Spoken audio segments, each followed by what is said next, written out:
नमस्कार दोस्तों, स्वागत है आपका मेरे फिर से यूट्यूब चैनल में। तो आज हम देखेंगे ट्रेड सेटअप फॉर 8 जून के लिए, मतलब कल के लिए हम क्या ट्रेड करें वो आज हम देखने वाले हैं। ठीक है, जैसे हमारे लास्ट प्रेडिक्शन था उस हिसाब से मार्केट ने एकदम परफॉर्म किया। जैसे मैंने कहा था कि 10,000 का साइकोलॉजिकल लेवल सस्टेन होना चाहिए, तो वहाँ पे सस्टेन हो रहा था। और हमारे जो रेशियोज बोल रहे थे वो भी सेम बोल रहे थे, उस हिसाब से मार्केट ने परफॉर्म किया। तो आज देखेंगे हम लास्ट डे की मूवमेंट देखेंगे थोड़ा, उसके बाद हम देखेंगे कि नेक्स्ट डे प्रेडिक्शन क्या हो सकता है। कुछ स्टॉक्स के बारे में बात करेंगे, कुछ डेटा एनालिसिस भी करेंगे। ठीक है, तो सबसे पहले हम लास्ट डे की मूवमेंट देख लेते हैं थोड़ी। ठीक है, लास्ट दिन मार्केट में बहुत अच्छी तेज़ी थी, लगभग 1-1.5% के आसपास निफ्टी ऊपर क्लोज हुआ है और बैंक निफ्टी लगभग 3% के आसपास क्लोज हुआ है। ठीक है, तो यहाँ पे देखिए जो सॉरी, हाँ 5 जून का। ठीक है, 5 जून का जो डेटा था, वहाँ पे मार्केट ने एक रेजिस्टेंस लेवल के आसपास ओपन किया था, लेकिन वहाँ टिक नहीं पाया, वहाँ से फिर से नीचे गिरना स्टार्ट हो गया।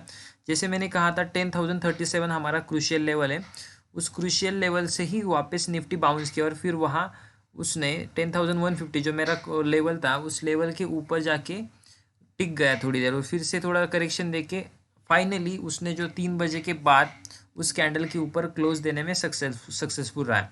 मतलब ये क्लियर हमें दिखा रहा है कि निफ्टी में अभी स्ट्रेंथ आना शुरू हो गई है। ठीक है, एक लेवल के बीच में रिट्रेस कर रहा है, लेकिन ऊपर जाने की कोशिश, कंटिन्यूस ऊपर जाने की कोशिश कर रहा है। ठीक है, ये हम निफ्टी के क्लियरली सिग्नल हमें नज़र आ रहे हैं। ठीक है, अभी थोड़ा बैंक निफ्टी के बारे में बात करेंगे।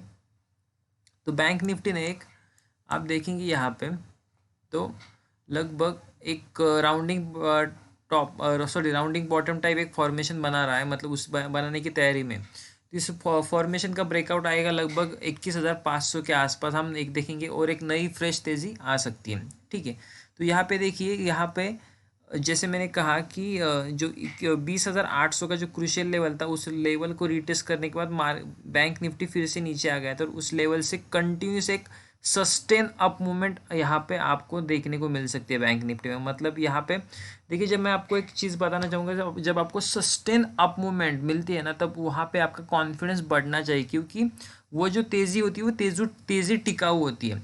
ठीक है, और आप अनब शनाब देखेंगे कि तेज़ी बन रही है, फिर ऊपर जा रहा है नीचे जा रहा है, तो उस पर थोड़ा भरोसा करना थोड़ा मुश्किल हो जाता है। लेकिन जब आप इस टाइप की जब रिकवरी देखोगे, तब उस टाइम पे आपको थोड़ा भरोसा बढ़ना चाहिए। ठीक है, तो यहाँ पे कुछ धुआंधार तेज़ी आ गई थी 2 दिन पहले, तो नॉर्मल है कि करेक्शन तो आना लाजमी है इसमें। एक चीज़ आप समझिए कि आपको मार्केट में डायरेक्ट, मतलब एक मार्केट की एक चाल होती है, चाल आपको समझनी चाहिए कि मार्केट कभी भी एक सीधी रेखा में ऊपर की तरफ नहीं बढ़ता है। मार्केट थोड़ा करेक्शन होके ही थोड़ा नीचे आएगा, फिर थोड़ा ऊपर जाएगा। ठीक है, तो यहाँ पे आप देख सकते हैं कि बैंक निफ्टी में ज़्यादा तेज़ी है। तो हम थोड़ा कुछ एनालिसिस करेंगे डेटा के बारे में। ठीक है, डेटा मेरी तरफ से पूरा अभी भी एक, मैं कहूँगा कि पूरा न्यूट्रल है, कुछ भी डेटा में कुछ नज़र नहीं आ रहा। ठीक है, कैश मार्केट में थोड़ी डीआईज ने एफआईज ने बाइंग की है, लेकिन मुझे अभी भी कुछ क्लियर सिग्नल यहाँ पे नज़र नहीं आ रहा, क्योंकि पूरा मतलब कुछ भी अगर हम कहें तो कुछ भी फिगर्स नहीं यहाँ पे। और अगर हम बात करते हैं विक्स की, तो विक्स कंटिन्यूस कम आ रहा है, मतलब स्टेबिलिटी अच्छी आ रही है मार्केट में। ज़्यादा वोलाटिलिटी जो थी वो अभी कम हो रही है, लगभग विक्स 80 के पास से लगभग 28 आ गया। मतलब यहाँ पे एक तो ऑप्शन के प्राइसेस भी कम हो गए यहाँ पे, और आपको एक सस्टेन मूवमेंट, जो भी अप साइड और डाउन साइड हो, आपको एक कम, मतलब रेंज आपको कम मिल रही है मूवमेंट के लिए। ठीक है, उसके बाद हम विक्स की मैंने बात कर ली। पीसीआर में आपको कहना चाहूँगा, पीसीआर हमारा अभी भी 1.1 है, मतलब अभी भी यहाँ पे मैं कहूँगा कि अभी भी इस डेटा के अनुसार अभी भी यहाँ पे बायर्स की पकड़, मतलब लॉन्ग जो है उनकी पकड़ बहुत ही अच्छी है मार्केट में। तो अब इसके बाद हम थोड़ा ऑप्शन चेन का स्टडी करेंगे। ऑप्शन चेन में निफ्टी के सबसे पहले बात करेंगे, तो निफ्टी में आप देख सकते हैं कि निफ्टी में जो नए ओपन इंटरेस्ट बन रहे हैं वो लगभग 10,300। ठीक है, ये हमारी 11 जून की, मैं आपको फिर से बताता हूँ कि ये 11 जून की हमारी ऑप्शन चेन 11 जून की। तो देखिए, यहाँ पे जो सबसे ज़्यादा ओपन इंटरेस्ट यहाँ पे बना हुआ है वो है लगभग 10,300 का, उसके बाद 10,500 का। ठीक है, और नीचे की तरफ हम देखेंगे यहाँ पे पुट में, तो लगभग 10,000 के लेवल के आसपास अच्छी खासी यहाँ पे ओपन इंटरेस्ट बना हुआ है। ठीक है, मेरा फॉर्मूला फिर से वही होगा।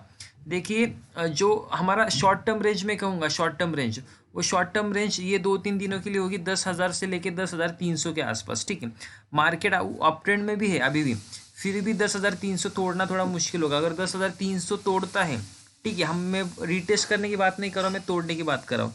अगर 10,300 तोड़ के 1-1.5 घंटा या फिर आधा दिन के आसपास अगर 10,300 तोड़ के ऊपर रहता है, तो फिर मैं कहूँगा कि 10,500 भी आ सकता है। ये एक्सपायरी में आएगा या फिर नेक्स्ट एक्सपायरी में आएगा, वो तो हम मूवमेंट के ऊपर देख सकते हैं। उसके बाद अगर 10,000 तोड़ के नीचे जाता है, तो हम देखेंगे 9,800 का लेवल फिर से। ठीक है, मैं अभी इसके बारे में थोड़ी देर में बात करूंगा कि मैं दोनों साइड की रेंज इतनी बड़ी क्यों दे रहा हूँ। ठीक है, चलो तो फिर मैंने ऑप्शन चेन को आपको आपको बता दिया ऑप्शन चेन के बारे में। तो आप थोड़ा एक ग्लोबल सर्वे देख लेते, ग्लोबल सेंटिमेंट्स।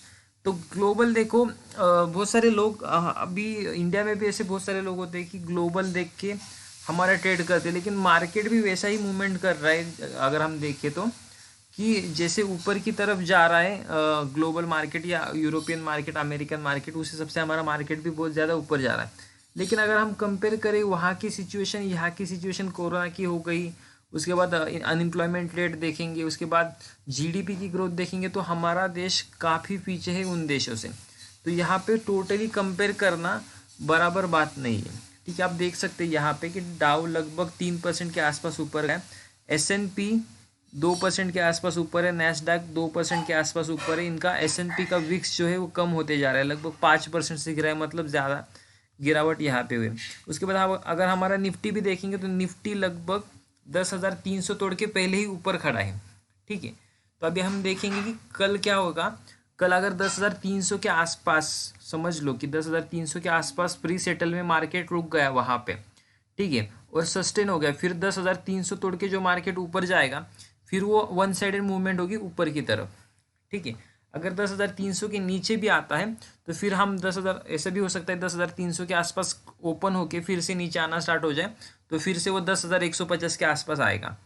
ठीक है, तो मेरा टोटल यहाँ पे सेंटिमेंट का एनालिसिस ये कहता है कि हम हमारा जो एफ है, एफ अभी भी न्यूट्रल है, डी न्यूट्रल है, और ग्लोबल पॉजिटिव है, और ट्रेंड भी पॉजिटिव है।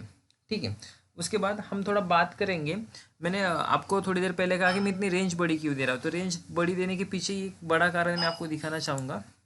देखिए यहाँ पे ना पूरा एक ग्लोबल इकॉनमी, मतलब जिन देशों में कोरोना की पेशेंट सबसे ज़्यादा है उन लोगों का, मतलब उन चीज़ों का यहाँ पे थोड़ा ग्राफ दिखा है। तो यहाँ पे दिखा है स्पेन में लॉकडाउन होने के बाद स्पेन में नंबर ज़्यादा बढ़ गए थे, लेकिन उन्होंने अनलॉक जब किया तब वहाँ पे जो नंबर्स थे वो कम हो रहे थे। जर्मनी भी वैसा ही हुआ है, लेकिन इंडिया में देखो इटली और यूके के मुकाबले बिल्कुल उल्टा चल रहा है। जब लॉकडाउन था तब हमारे यहाँ कुछ भी पेशेंट नहीं थे, लेकिन जब अनलॉक हो गया है तो वहाँ पे पेशेंट की जो संख्या वो ज़्यादा बढ़ रही है। तो ये हमारे लिए चिंता के लिए हो सकता है, क्योंकि अभी हो क्या रहा है। देखिए मैं आपको चीज़ बताना, Q1 Q2 Q3 Q4 ऐसे 4 क्वार्टर्स होते हैं। जीडीपी के नंबर हो गए, कंपनी के सेल्स नंबर हो गए, सब इसी फॉर्मेट में आते हैं। तो अभी Q1 के जो है रिजल्ट अच्छे आ गए हैं, सॉरी Q4 के अभी मतलब जो जनवरी फरवरी और मार्च अप्रैल, ठीक है, इन पहले क्वार्टर के रिजल्ट अच्छे आ गए, इस वजह से हमें थोड़ी स्टेबिलिटी नज़र आ रही है। अभी जो कंपनी के रिजल्ट आ रहे हैं वो भी अच्छे आ रहे हैं, लेकिन इनके बाद जो नंबर आएंगे, ठीक है, उसमें से थोड़ा प्रॉब्लम हो सकता है, क्योंकि देखिए यहाँ पे सारी कंपनियां बंद है। उसके बाद बैंक्स की फाइनेंशियल कंडीशन अच्छी नहीं है, डिफ़ॉल्ट्स पे डिफ़ॉल्ट होते जा रहे हैं, मॉरेटोरियम बढ़ते जा रहा है। उसके बाद इनका बिजनेस चलेगा कैसे, चलेगा नहीं तो ऑफकोर्स यहाँ पे ग्रोथ भी नहीं आएगी, प्रॉफिट भी नहीं बढ़ेगा। तो नेक्स्ट जो कुछ दिन हो सकते हैं वहाँ पे और भी गिरावट हो सकती है, अगर कोरोना की पेशेंट की नंबर्स अगर कम नहीं होते। ठीक है, तो ये इम्पोर्टेंट था एनालिसिस मेरी तरफ से। जब तक यहाँ पे नंबर्स कम नहीं होंगे, मैं ऐसा नहीं कह रहा हूँ कि मार्केट ऊपर नहीं जा सकता, लेकिन आपको थोड़ा कॉशियस रहना चाहिए इस सिनेरियो में, क्योंकि ये थोड़ा मुझे खतरनाक नज़र आ रहा है। ठीक है, हम थोड़ा इसके बाद हम तो कुछ बात करेंगे स्टॉक्स के बारे में। तो देखिए स्टॉक्स में मैं कहूँगा कल एक्सिस बैंक मेरे लिए अगर एक्सिस बैंक में ओपन लो का फॉर्मेशन आया फिर, या फिर अच्छी खासी मूवमेंट बैंक निफ्टी में आती है, तो मैं फिर एक्सिस बैंक मेरे लिए लॉन्ग साइड पे होगा। ओके, उसके बाद देखिए यहाँ पे जैसे मैंने कहा था उस दिन कि एशियन पेंट्स में अगर वीकनेस आती है, तो उसके बाद एक अच्छी खासी रेड कैंडल बन गई थी, उसके बाद फिर से रेड कैंडल, मतलब हमारा प्रेडिक्शन बिल्कुल सही था। उसके बाद हम देखेंगे थोड़ा और कुछ चार्ट्स बैंक निफ्टी के जो स्टॉक्स हैं उसके बारे में। ICICI बैंक में देखेंगे अब 3% के आसपास की तेज़ी है। ठीक है, तो यहाँ पे अभी भी अप मूवमेंट बाकी है। ठीक है। और ये अप मूवमेंट आपको 380 के आसपास ले जा सकती है, 380 के आसपास ही रिट्रेस करेगा, थोड़ा होल्ड करेगा, 380 तोड़ने के बाद फिर से ही ऊपर जाने के लिए तैयार होगा। लेकिन ये कब होगा एग्जैक्टली नहीं बोल सकते, तो आपको थोड़ा डेटा डेटा देखने से अच्छा आपको इसमें टेक्निकल देखना चाहिए और आपको बैंक निफ्टी का सहारा लेके ही आगे बढ़ना चाहिए। ठीक है। उसके बाद थोड़ी कुछ स्टॉक्स में थोड़ी वीकनेस आई है।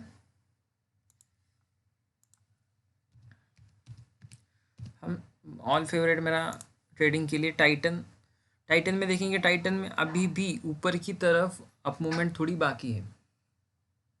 ठीक है, अभी भी थोड़ा ऊपर की तरफ मूवमेंट मुझे नज़र आ रहा है, लेकिन ये 1000 के आसपास, इसमें आप देख सकते हैं कि 1000 का आसपास एक क्रूशियल लेवल है। 1000 तोड़ने के बाद एक तो 1000 एक साइकोलॉजिकल भी लेवल है, तो आप यहाँ पे देख सकते हैं एग्जैक्ट 1004 से ही स्टॉक नीचे आ गया। मतलब ये 1010 के आसपास अगर सस्टेन करता है, रिट्रेस करता है, तो फिर से ऊपर जाने की यहाँ पे पॉसिबिलिटीज़ है। ठीक है, तो स्टॉक्स पिक्स में इतना ही। अगर आपको कोई स्टॉक्स के बारे में पूछना है तो आप नीचे कमेंट कर सकते हैं। Thank you so much.